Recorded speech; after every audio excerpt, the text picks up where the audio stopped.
आज अंधेरा था। काली कालिक से घिरा आसमान किसी अनहोनी का संकेत दिए जा रहा था। पुराने जमाने में ज्यादातर गाड़ियां नहीं होती थी। रात होते ही हाईवे पूरी तरह सुनसान हो जाते थे। इसी वजह से हाईवे पर एक बार धाकड़ कांड हो गया था। कोहरे में लिपटा हुआ सीधा हाईवे दिखाई दे रहा था। तभी कार की पीली हेडलाइट्स हाईवे पर पड़ी और वो लंबी सड़क लाइट से उजल गई। वो कार सड़क के ऊपर से तेजी से दौड़ रही थी।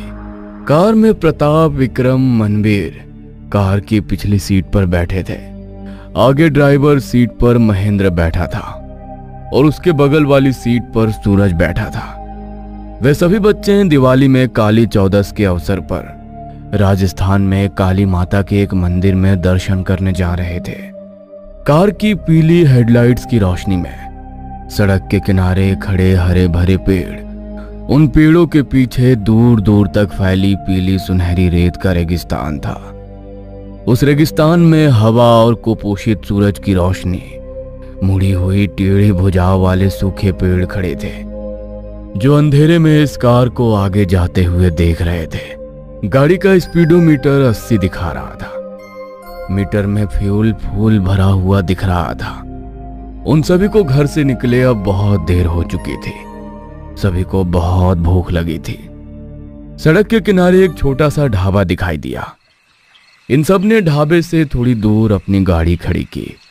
वे सभी ढाबे पर आ गए। ढाबा दिखने में जमीन में लकड़ी के खंभे गड़े थे और उन पर पुआल की छत थी। ढाबे के सामने 4 हौज रखे थे जिनमें से एक पर पहले से ही 3 लोग बैठे थे। वे सभी बच्चे किनारे की खाली हौज पर बैठ गए। तभी एक 70 साल का बुजुर्ग ढाबे से बाहर निकला। उसने राजस्थानी पोशाक पहनी हुई थी। उन चाचा का नाम भानुदास था। वो चाचा आए और बच्चों से ऑर्डर पूछी, जिस पर सभी बच्चों ने राजस्थानी स्पेशल दाल बाटी चूरमा ऑर्डर किया। ऑर्डर लेकर वो चाचा फिर से ढाबे में चले गए।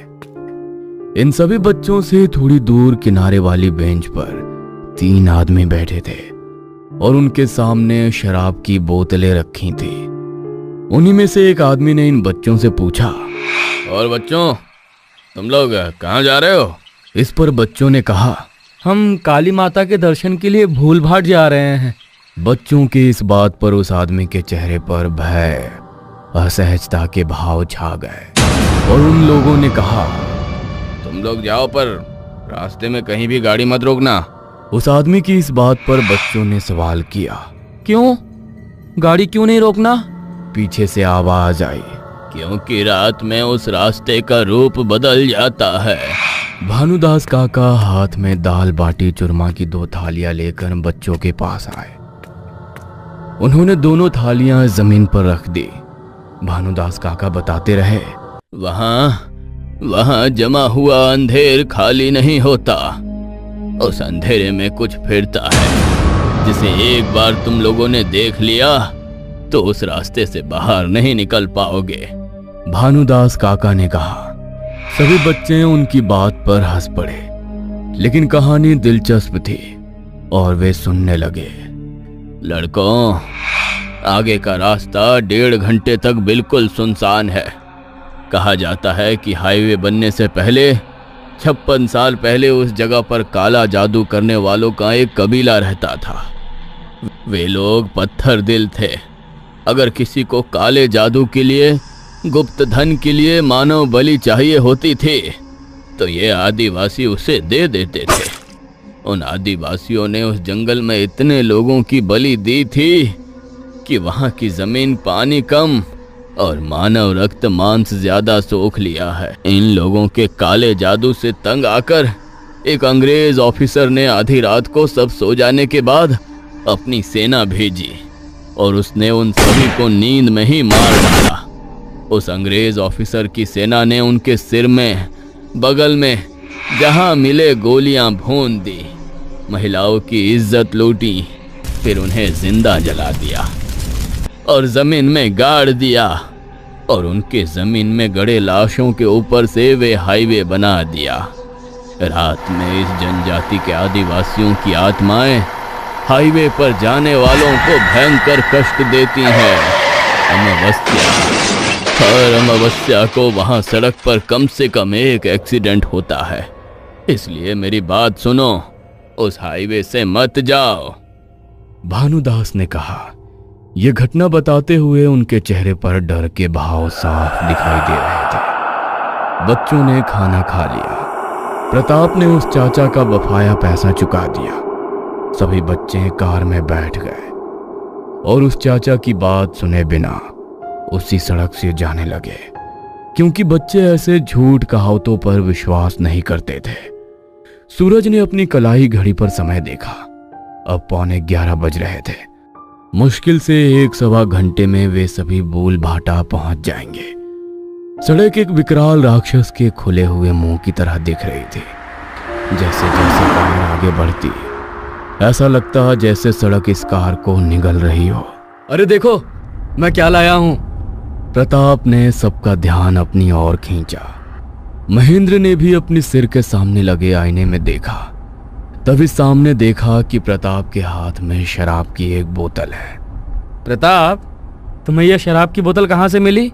सूरज ने पूछा। प्रताप ने कहा, अरे ये मुझे ढाबे पर बैठे उन तीनों लोगों ने दी, लेकिन उन्होंने सख्त चेतावनी दी है, हाईवे पर ड्रिंक मत करना, क्योंकि शराब की गंध से आत्माएं तुम्हारी ओर आकर्षित होकर पीछा करती हैं। प्रताप हंसने लगा। बाकी लड़के भी हंस पड़े। प्रताप ने बोतल का ढक्कन खोला, 2 घूंट लिए। बाकी लड़के शराब नहीं पीते थे। प्रताप अकेला ही ड्रिंक कर रहा था। उसने सिर्फ 10 मिनट में आधी बोतल खाली कर दी। अब वो नशे में पूरा डूब सा गया। कार सड़क पर तेजी से दौड़ रही थी। तभी महेंद्र ने कार की पीली रोशनी में सड़क के दाईं ओर एक नीला बोर्ड देखा, जिस पर सफेद अक्षरों में लिखा था, राजस्थान बूल भाटा 50 किलोमीटर। कार बूल भाटा की सीमा में प्रवेश कर गई। सूरज ने घड़ी पर फिर से समय देखा। समय था 12:10। थोड़ी देर बाद पीछे से एक आवाज आई। विक्रम कार रोकने के लिए कह रहा था। इस पर महेंद्र ने पूछा, अरे क्या हुआ? मुझे 2 नंबर जाना है, विक्रम ने कहा।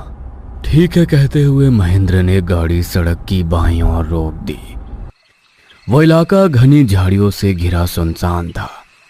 विक्रम ने पानी की एक बोतल ली और सूरज को साथ लेकर चल पड़ा। दोनों झाड़ियों में थोड़ा और आगे चले गए। विक्रम झाड़ियों में थोड़ा और आगे चला गया, जबकि सूरज उससे थोड़ा दूर खड़ा था। 5-10 मिनट ऐसे ही बीत गए। सूरज अकेला खड़ा था। चारों ओर घोर सन्नाटा था। आसपास के पेड़, उन पेड़ों की शाखाएं सजीव लग रही थी।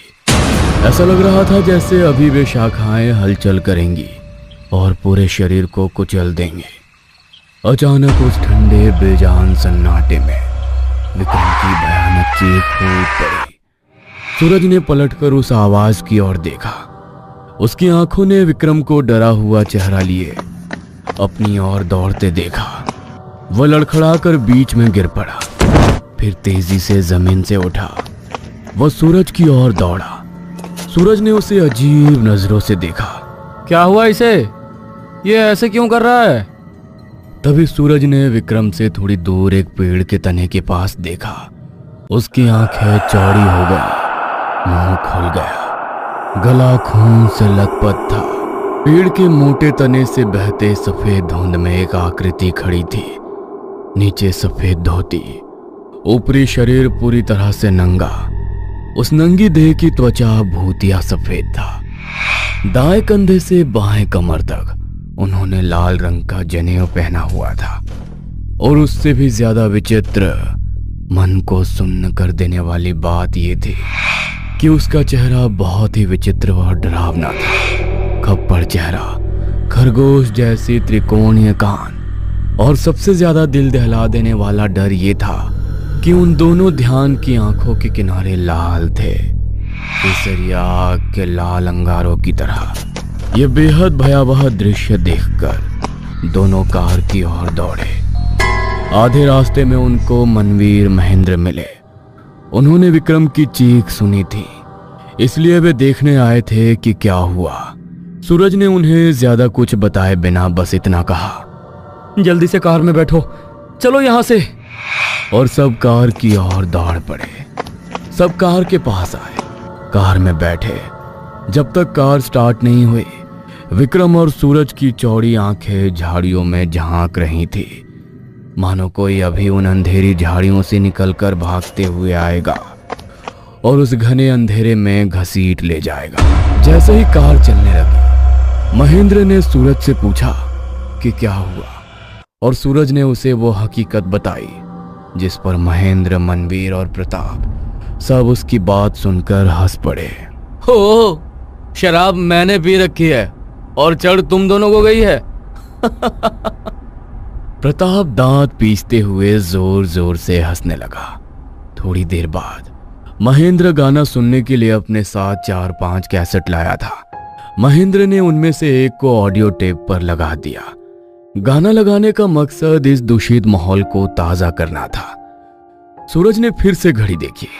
घड़ी में समय 12:10 दिखा। उसे थोड़ा आश्चर्य हुआ, अजीब लगा, क्योंकि आधे घंटे पहले उसने घड़ी में यही समय देखा था। लेकिन हैरानी की बात, सोचने वाली बात यह थी कि सेकंड की सुई तो चल रही थी, लेकिन घंटे और मिनट की सुइयां जंग खाकर एक ही जगह रुकी हुई थी। सूरज ने यह सोचकर समय देखना बंद कर दिया कि घड़ी जरूर खराब हो गई होगी। ऐसे ही काफी समय बीत गया। महेंद्र ने अब तक 8-9 गाने लगा दिए थे। वो पुराना जमाना था, लगभग 2001। अब जैसे 3-4 मिनट के गाने नहीं होते थे, बल्कि 7-8 मिनट के लंबे गाने होते थे। और सुनते सुनते इन गानों को सुनकर सूरज का चेहरा थोड़ा उलझन में था। अगर कोई गाना 8-9 मिनट लंबा है तो 8-9 गाना बजने तक 1 घंटा तो बीत ही जाएगा, और हमें इतने समय में बुलभट्टा पहुंच जाना चाहिए था। यह सोचकर उसे थोड़ी उलझन हुई कि बुलभट्टा जो 1 घंटे की दूरी पर था, अब तक आया क्यों नहीं। तो सूरज ने पीछे वाली सीट पर बैठे अपने दोस्त मनवीर से भी कहा, अब जरा अपने फोन में समय तो देखो, मेरी घड़ी खराब हो गई है। मनवीर के पास नोकिया का फोन था। उसने फोन निकाला और समय देखा। फोन की स्क्रीन पर वही समय था, 12:10 और सेकंड की सुई आगे बढ़ रही थी और सिम को रेंज भी नहीं थी। मनवीर ने सूरज को समय बताया, जिससे वो सोच में पड़ गया, क्योंकि उसकी घड़ी में भी वही समय था।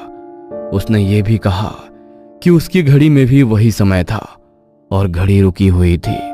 सूरज की बात सुनकर मनवीर ने अपनी आंखों से स्क्रीन पर देखा।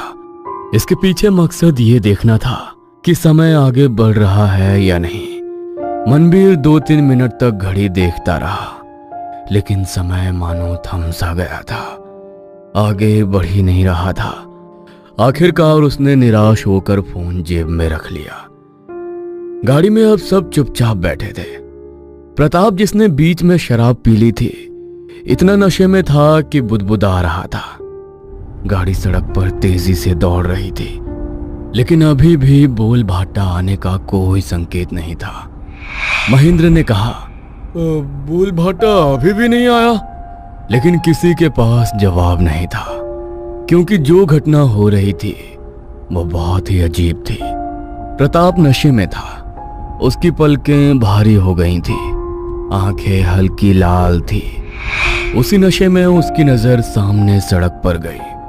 गाड़ी के बीचों बीच सड़क पर फैले कोहरे में 50-60 आदमी और औरतें खड़े थे।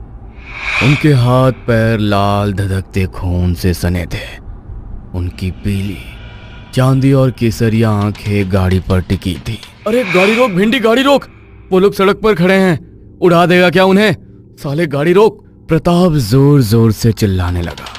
सूरज और विक्रम, जो उसकी आवाज सुनकर पहले से ही डरे हुए थे, चौड़ी आंखों से सड़क की ओर पागलों की तरह देखने लगे। डर से उनकी फटके हाथ में आ गई। मनवीर ने किसी तरह प्रताप को शांत किया और पूछा, अरे क्या हुआ? प्रताप ने आगे देखा, लेकिन सड़क अब खाली लग रही थी। कार के सामने सड़क पर बहुत सारे लोग खड़े थे। प्रताप ने सबको बताया। इस पर महेंद्र ने उससे कहा, अबे साले, अभी शराब पी ना तो गाड़ी से बाहर फेंक दूंगा, चुपचाप लेट जा। पता नहीं कितनी देर हो गई, कार सड़क पर चल ही रही थी।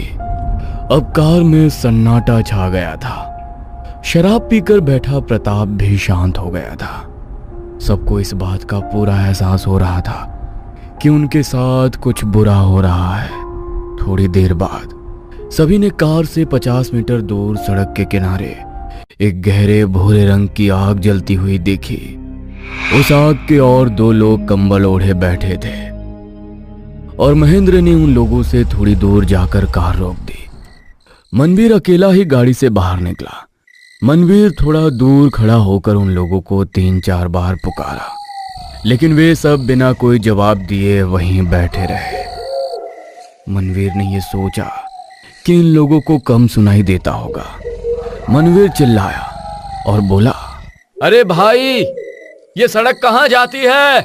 मनवीर के ये शब्द कहते ही दोनों कंबल ओढ़े साथ बैठे लोगों ने मुंह पीछे करके देखा। जो नजारा मनवीर समेत सबने देखा, उसे देखकर डर से सबकी आंखें सफेद हो गई। दोनों लोगों की गर्दनें कटी हुई थी। उनका धड़ नहीं था, क्योंकि धड़ तो आग में जल रहा था, है ना? क्योंकि जो आग लगाई गई थी वो लकड़ी की नहीं थी। दोनों लोगों की खोपड़ियां जल रही थी। उनके चेहरों के साथ साथ उस खोपड़ी का मुंह भी लौ के साथ हिल रहा था। खड़ा खड़ा वो ध्यान मुस्कुराया और तीखी आवाज में बोला, सड़क पर तो ठीक है, अब हम तुम्हें छोड़ेंगे नहीं। ये दृश्य देख मनवीर की रूह कांप गई। वो फौरन गाड़ी में आ बैठा। गाड़ी तेजी से वहां से निकल पड़ी। अंधेरा घना होता जा रहा था। पीली हेडलाइट्स पर काली कालिक फैल रही थी। हेडलाइट्स की रोशनी अब कम होती जा रही थी। कार में बैठे सभी लोग अपनी जान के लिए डरे हुए थे। एक ऐसी चीज जिसके बारे में उन्होंने कभी सोचा भी नहीं था, वो भूत आत्माएं अब इन सब की जानों के पीछे पड़े थे। वो दोनों आत्माएं तेज गति से कार के पीछे दौड़ रही थी और अचानक उनके सारे शरीर लकड़ी जलाने के बाद बची राख की तरह राख फेंकते हुए हवा में गायब हो गए। कार में बैठे सभी के चेहरों पर खुशी फैल गई। सबको लगा कि वे बच गए। वो चले गए, लेकिन नहीं, अब संकट पीछे नहीं बल्कि आगे था। हाँ, आगे। कार से दूर सड़क के बीचों बीच 3 लोग खड़े थे। नहीं, लोग नहीं, वो कोई बुरी भूत प्रेत राक्षस मृत आत्माएं। अंधेरे में जन्मे उन अतृप्त भूतों की चेतना थी या अंधेरे में रहने वाली गंदी अतृप्त छलावे थे। कार की पीली हेडलाइट्स उनके शरीरों पर पड़ के उनके आर पार गुजर रही थी, मानो वे 3 आकृतियां कोहरे की तरह पारदर्शी हो। उन आकृतियों में से 2 आकृतियां बिन सिर वाली थी और जबकि 1-2 आकृति वे जंगल से थी। उनकी भगवी सुनहरी अग्नि जैसी आंखें अंधेरे में अंगार की तरह चमक रहे थे। वो ध्यान इन सब का रास्ता मृत का रूप यम बनकर रास्ता रोक रखा था। सभी बच्चे कार में रोने लगे। प्रताप, जो शराब पी रहा था, अपने शॉर्ट्स में पेशाब कर चुका था। कार की गति इतनी तेज थी कि किसी भी क्षण कार उन ध्यान स्थलों तक पहुंचने वाली थी कि चमत्कार हुआ। हाँ, चमत्कार। सूखी दलदली भूमि पर घास को जलाने के लिए बस एक चिंगारी ही काफी है। और जैसे दुष्ट और मिथ्या शक्ति कितनी भी प्रबल क्यों ना हो, ये परम सत्य है कि उस दुष्ट का अंतिम संस्कार सत्य की प्रज्वलित अग्नि द्वारा ही होता है। सभी बच्चों की आंखें सामने टिकी थी कि तभी एक काला कुत्ता कार की छत से कूदा और कार के सामने सड़क पर आ गया। उस कुत्ते की गति इतनी चमत्कारी असाधारण समझ से परे थी कि जब कार 100 की गति से चल रही थी, तब भी वो काला कुत्ता कार को पीछे छोड़कर उन अभद्र ध्यान स्थलों की ओर आगे दौड़ा। क्या वो निश्चित रूप से कुत्ता था या कुछ और? लेकिन कुत्ते को देखते ही ध्यानी डर गए। उन्होंने हाथ हिलाए और सड़क के किनारे मुड़ गए। कार धीमे से आगे निकल गई। कुत्ता फिर भी कार के आगे उतनी ही तेजी से दौड़ रहा था। महेंद्र को पता नहीं क्यों, पर वो कुत्ते के पीछे उतनी ही तेजी से कार चलाने लगा, मानो उससे कुत्ते में कोई रास्ता दिखाई दे रहा हो। अगले 4-5 मिनट बाद कुत्ता अचानक सड़क से हट गया, बाएं मुड़ गया और जंगल में गायब हो गया। और सभी बच्चों को मां काली के प्रवेश क्षेत्र बोलभाटा का शुरुआती हिस्सा दिखाई देने लगा। मुश्किल से 56 मीटर आगे अंधेरे घोप आसमान में कार उस सीमा को पार कर गई और 15-20 मिनट बाद सुबह होने लगी। सूरज की ठंडी पीली रोशनी फैलने लगी। मानव यातायात दिखाई देने लगा। सूरज ने घड़ी देखी तो सुबह के 6:30 बज रहे थे, यानी सभी 6 घंटे से उस सड़क पर थे। मनवीर के फोन में भी 6 बज रहे थे। मोबाइल सिम को भी रेंज आ गया था। सभी बच्चे काली माता के मंदिर गए और दर्शन किए। और मंदिर से बाहर आते समय मनवीर को उसके घर से फोन आया, जो उसकी छोटी बहन ने किया था।